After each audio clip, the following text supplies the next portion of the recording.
Hi hello welcome to Rafi theatre. நான் உங்க ரஃபி.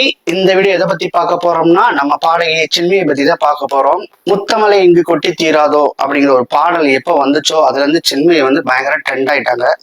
பயங்கரமான ஒரு கான்ட்ரவர்சிலாம் அவங்க மேல போயிட்டு இருந்துச்சு. அதையும் மீறி பார்த்து இந்த படத்துடைய ஆடியோ லான்ச்ல என்னைக்கு அந்த முத்தமலை சாங் படிச்சாங்களோ ஸோ அப்பயே பாத்தீங்கன்னா அவங்க ட்ரெண்டிங் ஆயிட்டாங்கன்னு நம்ம சொல்ல முடியும். பெரிய பெரிய கான்வர்சேஷன்லாம் ஓடிட்டு இருந்துச்சு அந்த படம் ரிலீஸ் ஆகிறதுக்கு முன்னாடி. அந்த பாட்டை எங்கே அவங்க பஞ்ச் பண்ண போறாரு மணிரத்னம் சார், ரஹ்மான் சார் எப்படி பண்ண போறாரு, தி வெர்ஷன் வைக்க போறாரா இல்ல சின்மி வெர்ஷன் வைக்க போறாரா அப்படிங்கிற பல குழப்பம் இருந்துச்சு. ஆனா அந்த பாட்டே இல்லாம பண்ணிட்டாங்க. அது பெரிய டிசப்பாயின்மெண்ட் சொல்ல முடியும். உண்மையிலேயே அந்த பாட்டை வச்சிருந்துருக்கலாம், எங்கேயோ ஒரு இடத்துல வச்சிருந்துருக்கலாம், நிறைய ஸ்பேஸ் இருந்துச்சு.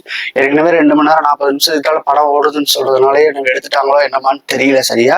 ஆனா அந்த படம் வைக்கிறது படத்துக்கு ஒரு சின்ன மைனஸ், பெரிய மைனஸ் சொல்ல முடியாது. ஏன்னா படத்துடைய பிளாட்டே பெரிய மைனஸா இருக்கும் போது இந்த பாட்டு பயங்கர தாக்கத்தை பண்ணி பெருசா போகும்னு நம்ம சொல்ல முடியாது. இருந்தாலும் அந்த பாட்டு கொஞ்சம் பிளஸ் பாயிண்டா இருந்திருக்கும். எல்லாரும் ஹம் பண்றதுக்குள்ள நல்ல பாட்டு வைப் பண்ற மாதிரி ஒரு சாங் சொல்ல முடியும். இந்த பாட்டை உண்மையிலேயே தி வெர்ஷன் நல்லா இருக்கா சின்மி வெர்ஷன் நல்லா இருக்கான்னு சொல்லிட்டு பெரிய பெரிய என்ன சொல்றது ஒரு டிபேட்டா போயிடுச்சு. அந்த மாதிரி போயிட்டு இருந்துச்சு. ஆனா உண்மையிலேயே எந்த பாட்டு நல்லான்னு கேட்டா என்ன பொறுத்தவரை தி வாய்ஸ் பாத்தீங்கன்னா ஒரு மாதிரியான ஒரு வாய்ஸ், ஒரு சூப்பர் வாய்ஸ் நம்ம சொல்ல முடியும். ஒரு யூத் எல்லாம் பிடிச்சி இழுக்கிற வாய்ஸா இருக்குது. 90s kids, 70s kids, 80s kids எல்லாம் சின்மை வாய்ஸ் பிடிச்சிருக்கிற மாதிரி இருக்குது. ஏற்கனவே நிறைய பாட்டு சின்மையை படிச்சிருக்காங்க. அவங்களுக்கு நம்ம ஒரு தனியா 2 மணி நேரம் நம்ம வீடியோவே போடலாம். அவங்க பாடின பாட்டுகளை அனலைஸ் பண்ணி சொன்னோம்னா அவ்வளவு மேட்டர் இருக்குதுங்க.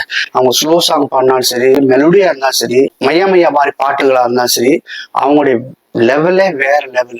ஆனாலும் பாத்தீங்கன்னா ஏதோ சின்ன சின்ன பிரச்சனைகள் கொஞ்சம் சில சமயம் எப்படி சொல்றது அதை ஃபேஸ் பண்ண வேண்டிய கட்டாயத்துலதான் பெரிய பெரிய ஆளுகள்லாம் இருப்பாங்க. ஸோ அதே நிலைமை தான் சின்மயிக்கு வந்திருக்குது. ஸோ அவங்களும் பார்த்தீங்கன்னா அந்த நிலைமையை ஃபேஸ் பண்ணிட்டு இருக்காங்க. 5 வருஷம் பேன் வேற இருந்துச்சு. ஸோ அந்த பேனெல்லாம் எப்போ எடுக்க போறாங்க என்ன போறாங்கன்னு சொல்லிட்டு ஒரு பக்கம் ஓடிக்கிட்டு இருந்தாலும் நம்ம இந்த வாய்ஸை பத்தி பேசி ஆகணும். சரியான டேலண்ட் எடுங்க, அதுல எந்த சந்தேகமே கிடையாது. சின்மை சரியான டேலண்ட்னு சொல்றது அதுக்கு அதாவது ப்ரூவ் பண்ணிட்டே இருக்காங்க. ஸோ அவங்க பாத்தீங்கன்னா இந்த 5 வருஷத்துல சும்மாலாம் ஒண்ணும் இல்லை. தெலுங்கு, கன்னடா, மலையாளம் சொல்லிட்டு அவங்க போயிட்டு அவங்க டப்பிங் கொடுக்குறதும் பாட்டு பாடுறதும் இந்த மாதிரிலாம் போயிட்டு இருந்துச்சு. இப்ப அந்த தடையெல்லாம் உடைக்கிற மாதிரி லோக்கி ஃபோன் பண்ணி கூப்பிட்டுருக்காரு வாங்க அப்படின்னு சொல்லிட்டு. லோகிட்ட கேட்டிருக்காப்ல, சார் நீங்க தெரிஞ்சு கூப்பிடுறீங்களா தெரியாம கூப்பிடுறீங்களா, என்னாச்சுன்னா மேடம் நீங்க பாடுங்க மேடம் பாத்துக்கலாம்னு சொல்லிட்டு டப்பிங் ஆர்டிஸ்டா அவங்க ஹீரோயினுக்கு வாய்ஸ் கொடுக்குறதுக்காண்டி வாய்ஸ் டெஸ்ட் எடுத்து சரியாயிட்டாங்க, பண்ணிட்டு இருக்காங்க. இதுக்கு அடுத்து பாத்தீங்கன்னா நம்ம இமான் சார் வாங்க நம்ம பாடலாம்னு சொல்லிட்டு அவரு ஒரு வாய்ப்பு கொடுத்துருக்காரு மறுபடியும். ஸோ அதனால அவங்க மறுபடியும் மெலோடியில ரூல் பண்ண போறாங்கிறதுல எந்த சந்தேகமே கிடையாது. ஏன்னா எத்தனை பாடல்கள் வந்தாலும் சரி சின்மியோடைய வாய்ஸ் ஒரு யூனிக்னஸ் இருந்துகிட்டே இருக்கும். அந்த காலத்துல அவங்களோட கம்பேர் பண்ண முடியாது. ஜானகி அம்மா வாய்ஸ் யூனிக்னஸ், எதை பண்ணணுமோ அதை கிளியரா பண்ணுவாங்க. சுஜாதா அம்மாவும் சரி எல்லாமே பார்த்தீங்கன்னா யூனிக்கா இருக்கும். ஸோ அவங்க இதே மாதிரி சின்மை வாய்ஸ் பார்த்தீங்கன்னா ஒரு யூனிக்கான வாய்ஸ்ன்னு நான் சொல்ல முடியும்.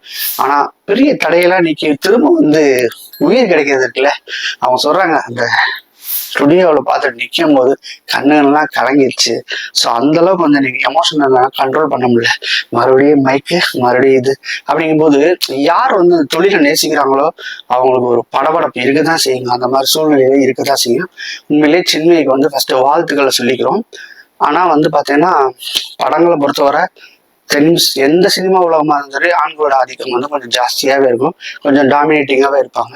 பணம் முதலைகள்லாம் பிறல்ற இடம் சொல்லுவாங்க அந்த சினிமாவை. ஸோ அதை மீறி ஒருத்தவங்க நிக்கணுங்கிறது பெரிய விஷயம். இல்லை ஒரு லேடியா நிக்கிறது அதை விட பெரிய விஷயம் சொல்லலாம். நிறைய ஒரு டெக்னீஷியன்ஸ்ல நிறைய பேட்டியெல்லாம் நம்ம பார்த்துருக்கோம். அவங்களாம் நிக்கிறதே பெரிய விஷயம். லட்சுமி ராமகிருஷ்ணன் அப்படிதான் ஒரு பேட்டியில சொன்னாங்க. அதுக்கடுத்து பார்த்தீங்கன்னா நம்ம சுதா கொங்கரா இவங்கெல்லாம் பார்த்தீங்கன்னா நிக்கிறதே பெரிய விஷயமா இருக்குது. ஸோ அவங்கள மாதிரி ஆட்களை நம்ம வரவேற்கணும்னு நம்ம சொல்றோம். அவங்களும் பார்த்தீங்கன்னா சரியான படைப்பை கொடுத்துட்டு இருக்காங்க. சுதாகங்கிற படம்லாம் எப்படா வரும்னு இருக்குது. ஸோ அந்த மாதிரி அவங்களுடைய பெர்ஃபார்மன்ஸ்லாம் வேற மாதிரி யோசிக்கிறாங்க. அதாவது மெயில் டைரக்டர் யோசிக்கிறது மாதிரியும் அதை விட ஜாஸ்தியாகவும் ஒருபடி மேலே போய் யோசிச்சு நல்லா ப்ரெசென்ட் பண்றாங்க. அதுல எந்த சந்தேகமே கிடையாது.